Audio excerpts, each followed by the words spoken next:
Samantha हमेशा से सोचती थी कि उसके परिवार का घर साधारण था, कुछ खास नहीं। एक शांत पड़ोस में स्थित यह एक आरामदायक 2 मंजिला घर था, जिसमें एक सफेद पिकेट बाड़ और एक अच्छी तरह से बनाए रखा बगीचा था। फिर भी जैसा कि उसने एक दोपहर धूल भरी अटारी में घूमते हुए उसकी नजर कुछ असामान्य पर पड़ी। दूर कोने में भूली हुई डिब्बों के ढेर के नीचे उसने फर्शबोर्ड के नीचे छिपा हुआ एक संकीर्ण ट्रैपडोर देखा।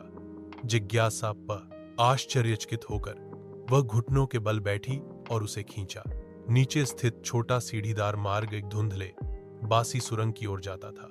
दीवारें पत्थर से बनी थीं और एक हल्की ठंडी हवा अंदर से फुसफुसाती हुई लग रही थी।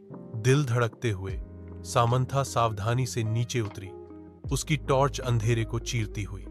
सुरंग उसकी उम्मीद से कहीं अधिक लंबी खिंची हुई थी, जो पृथ्वी के नीचे मुड़ती और घूमती थी। वह हिला नहीं सकी। उसे यह एहसास हुआ कि वह अतिक्रमण कर रही है, कि कुछ उसका इंतजार कर रहा था।